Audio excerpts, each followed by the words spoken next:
নমস্কাৰ সকলোকে মোৰ চেনেলটোলৈ সকলোকে স্বাগতম জনাইছোঁ। মই সুচিত্ৰাই। আজি মই জলফাইৰ আচাৰ বনাম।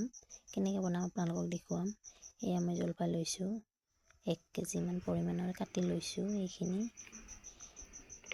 কটা কমপ্লিট হৈ গ'ল। এতিয়া মই এইখিনি তিয়াই থ'ম নিমখত। এইখিনি নিমখ দি দিলোঁ। এই ৰাতিৰ বাবে এইখিনি ভালদৰে লৰাই তিয়াই থ'ম। যিহেতু নিমখখিনি চাৰিওপিনে লগত লাগি গ'লে বেছি ভাল হয়, আচাৰখিনি কোমল কোমল হৈ যায়। সেয়ে মই এইখিনি এনেকৈ ৰাতিৰ বাবে থৈ দিম। এয়া ৰাতিপুৱা এয়া আচাৰখিনি এতিয়া ওলাম, জলফাইখিনি আচাৰ বনাবৰ কাৰণে। ৰাতিৰ পিছত এইখিনি এতিয়া ওলাই এখনত পানী ভাৱ যিখিনি আছে নিমখৰ, সেইখিনি নোহোৱা কৰিম। সেয়ে ৰ'দাই ল'ম অলপ, আধা ঘণ্টা 20 মিনিট ৰ'দাই ল'লে হ'ল। ৰ'দত দি অলপ শুকাই গ'লে আচাৰখিনি বনাব পাৰি।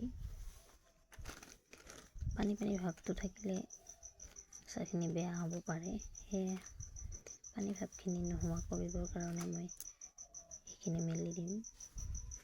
সেয়াই মই বগা সৰিয়হ আৰু ক'লা সৰিয়হ লৈছোঁ। এইখিনি মই ভিনেগাৰত তিয়াই থ'ম। পানী ব্যৱহাৰ নকৰিব ইয়াত, বাতিটোতো পানী ব্যৱহাৰ নকৰিব। পানী ব্যৱহাৰ কৰিলে আচাৰবোৰ সোনকালে বেয়া হৈ যায়। সেয়ে আচাৰ বনালে কেতিয়াও কোনো পাত্ৰত পানী ব্যৱহাৰ কৰিব নালাগে। এইখিনি মই আমখিনি জলফাইখিনি লৈ আহিলোঁ।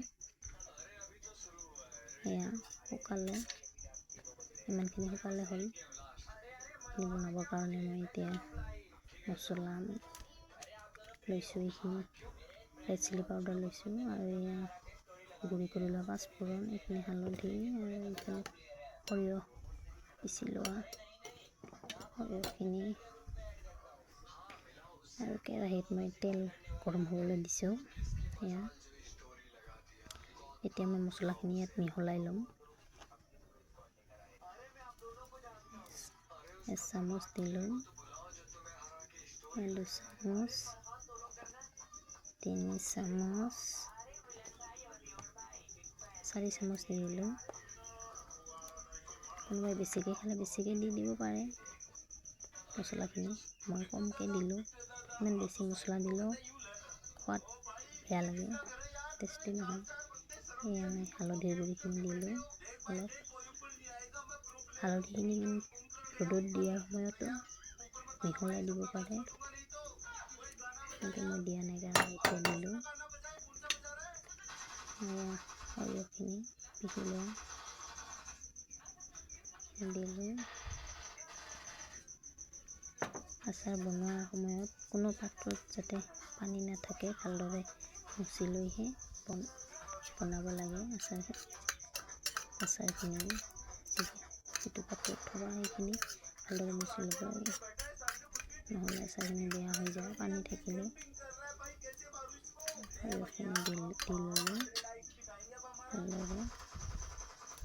আৰু এইটো আচাৰ মই ইমান বেছি তেলতো নবনাওঁ, কম পৰিমাণতে বনাম। তেলটো কম পৰিমাণত, বহুত বেছি তেল নিদিওঁ।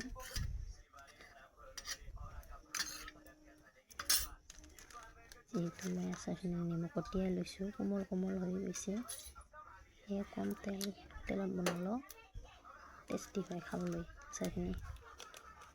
এতিয়া মই ৰেড চিলি পাউডাৰখিনি দিম, 1 পেকেট কমপ্লিট কৰি দি আছোঁ।